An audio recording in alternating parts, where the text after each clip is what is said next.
Buenas tardes, chicos. ¿Cómo están? Primero que todo, quiero saludarlos por este medio. Quiero decirles que de alguna u otra manera me alegra poder acercarme un poquito hacia ustedes por medio de la tecnología que nos facilita un poco el trabajo. Y bueno, en esta nueva dinámica que poco a poco vamos a ir desarrollando. Este es el primer video que lo hago de un tema que me han consultado bastante. Voy a tratar de enviarles con respecto a las tareas que yo les dejé a ustedes un video diferente todos los días que va a estar basado, como les mencioné en algún momento, en, en las tareas que yo les envié a ustedes antes de Semana Santa. No quiero salir de ahí, no quiero desprenderme de ahí, no voy a ponerme a darles más materia, no voy a poner antemano, eventualmente si la situación se extendiera todavía más, pues habría que valorar otras opciones. Pero por el momento vamos a tomar como base eh, las tareas que ya ustedes tienen. Han surgido algunas dudas. Pues bien, hoy vamos a ver el tema del sistema político de nuestro país. Eh, es un esquema que yo les puse a ustedes como tarea y que bueno, vamos a trabajar y yo les voy a explicar el tema de una manera más cercana, tratando de ser lo más comprensible posible. En primer lugar, como ya sabemos, nuestro sistema político se divide en tres poderes. Esos tres poderes son el poder legislativo, el poder ejecutivo y el poder judicial. ¿Ok? Eso es lo primero y más importante que tenemos que tener claro. Ahora, ¿qué hace cada poder?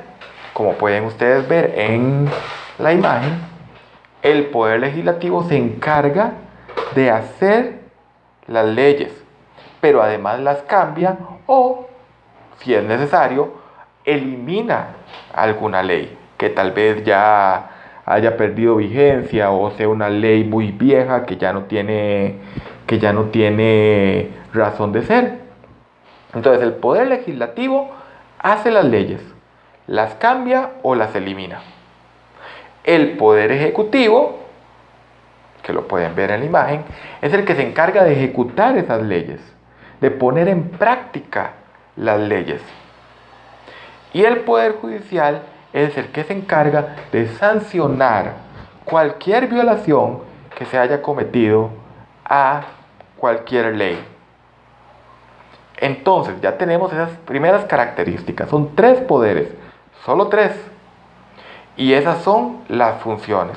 Repasamos, el legislativo hace las leyes, las cambia o las elimina.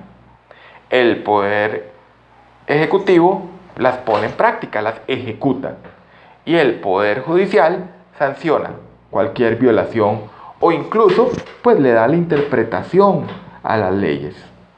Pues bien, otro elemento importante que hay que tener en cuenta es la composición. ¿Quiénes son los poderes?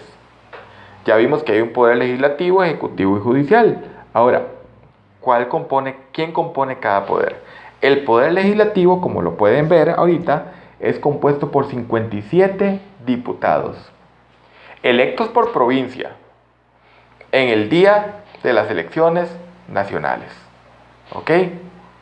Entonces son 57 diputados electos por provincias en el día de las elecciones nacionales. Es decir, cuando usted va a votar, los que han votado, ustedes van a votar por la papeleta para presidente, diputados y regidores, pero los regidores después.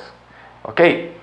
El poder ejecutivo es donde está el presidente y es conformado por el presidente, sus dos vicepresidentes y 24 ministros, que son los ministerios que hay hoy en día. Si el próximo presidente se le ocurre crear un ministerio de lo que sea, va a haber otro ministro. O si se le ocurre eliminar uno, va a haber menos. El punto es que el poder ejecutivo está compuesto por el presidente, los vicepresidentes y los ministros, los que haya, los 24. En este caso, en la actualidad, hay 24 ministerios. Y son elegidos durante las elecciones nacionales. Ahora, algo importante, usted elige el presidente, los vicepresidentes y los ministros los nombra el presidente. Es decir, usted va y vota por fulanito del partido tal, y el que gana, él se encarga de nombrar a sus vicepresidentes y a sus ministros. ¿Por qué? Porque obviamente un presidente va a querer gobernar con las personas de más confianza. Entonces, por ese lado eso es importante. Y el Poder Judicial está conformado por 34 magistrados. ¿Qué es un magistrado? Un magistrado es un juez. Es un juez, y los jueces más importantes son los que pasan a conformar el Poder Judicial. ¿Y cómo se eligen a los magistrados? Los magistrados los elige la Asamblea Legislativa. ¿En cuánto periodo? Es variable. ¿Por qué? Porque no se eligen todos, sino que, por ejemplo, si yo fuera elegido magistrado, que no puedo ser elegido magistrado porque para ser magistrado hay que ser abogado, pero si yo fuera elegido magistrado hoy, yo gozo de la posibilidad de ser reelecto de manera indefinida hasta que me pensione o me muera. ¿Ven? Entonces, digamos, hoy se elige un magistrado, puede que dentro de 2 años se elija otro diferente, otro magistrado, que va porque alguno se pensionó, porque alguno decidió retirarse, o porque no lo volvieron a elegir, que también es una posibilidad. Digamos, yo soy electo magistrado por un periodo de 8 años. Eso es importante. Cada magistrado es electo por un periodo de 8 años. Pero a los 8 años deciden no reelegirme. Hasta ahí llegué.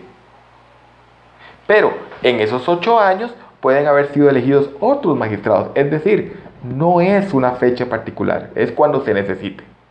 ¿Ven? Ahora, en esta imagen ustedes pueden ver, pues, dónde están ubicados los poderes de la República. Tenemos el Poder Legislativo en la Asamblea Legislativa, el Poder Judicial en la Corte Suprema de Justicia y el Poder Ejecutivo en Casa Presidencial. Yo lo pongo así por una razón. Porque la gente siempre tiende a pensar que la figura más importante de un gobierno es el presidente. Y no. La figura más importante a nivel político de un gobierno es la Asamblea Legislativa, porque es quien hace las leyes. Incluso el Poder Legislativo tiene más poder que el presidente. Y el presidente tiene que darle cuentas a la Asamblea Legislativa. Y también el Poder Judicial, aunque en teoría son independientes. Pero en teoría, como ya lo vamos a ver. Entonces, algo importante. Una característica de cada poder es que cada poder posee dependencias. Esa fue una palabra que a algunos se les dificultó. ¿Qué es una dependencia? Una dependencia es una institución u organismo del Estado que depende directamente de alguno de los poderes de la República. Que depende, es decir, que las decisiones que se toman en ese poder, en esa institución o ese organismo, son tomadas directamente de la cabecera del poder. ¿Ven? Entonces, ¿cuáles son las dependencias? En el Poder Legislativo podemos citar 3. La Contraloría General de la República, la Procuraduría General de la República y la Defensoría de los Habitantes. No vamos a ver en este video qué es cada una, eso será otro tema. Pero en la Asamblea Legislativa, esas 3 instituciones dependen del Poder Legislativo. En el Poder Ejecutivo, los ministerios, que ya ustedes vieron, los 24 ministerios y las municipalidades. Las municipalidades dependen directamente del Poder Ejecutivo.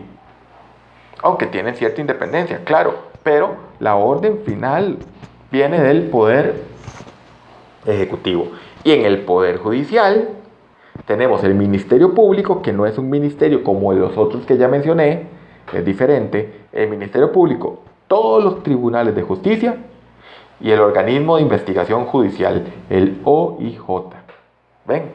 Entonces, esas son las dependencias. Y algo muy importante, en casi todo su funcionamiento los poderes son independientes uno del otro.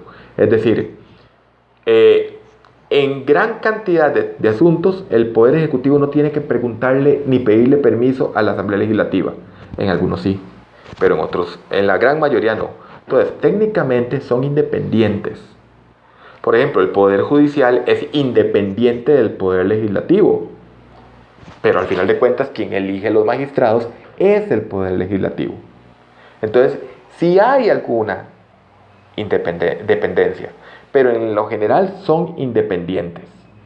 Y como podemos ver, como lo recalco, el Poder Legislativo es, sin duda alguna, el más importante de todos. Por eso tenemos que tener presente que a los diputados hay que escogerlos de la manera adecuada. Ahora, ¿existe un cuarto poder? Porque yo se los pregunté. Existe una institución en Costa Rica que funciona como un cuarto poder. Ya ustedes lo están viendo ahí. Es el Tribunal Supremo de Elecciones. ¿Y por qué? ¿Por qué funciona como un cuarto poder? Primero, porque es independiente. Es decir, una vez escogidos los magistrados del Tribunal Supremo de Elecciones, que son escogidos por la Asamblea Legislativa, no tienen que darle cuentas. El poder legislativo no puede, siempre y cuando se estén cumpliendo con sus funciones, no puede exigirle nada al Tribunal Supremo de Elecciones, ni al Ejecutivo. Carlos Alvarado no puede decirle nada al Tribunal Supremo de Elecciones, porque es independiente. Y además, el Tribunal Supremo de Elecciones, que parece un cuarto poder, pero no lo es, tiene la característica de que tiene dos dependencias, que ya ahorita las vamos a ver. Aquí hay una imagen, esa es la sede del Tribunal Supremo de Elecciones. Ustedes la conocen porque la gran mayoría de ustedes ha tenido que ir a hacer algún trámite ahí, ya sea solicitar su cédula o algún documento, su acta de nacimiento, su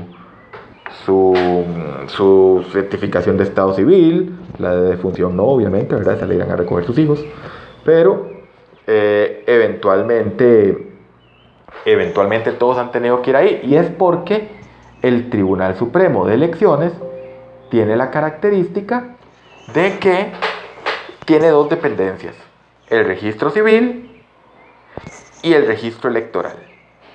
El registro civil es donde llevan toda la información de quién es usted, mientras que el registro electoral es la que se encarga del padrón electoral y de todo lo relacionado a las elecciones. Muy bien, con este primer video resumo el tema del sistema político costarricense. Posteriormente voy a estarles dando más videos. Muchas gracias.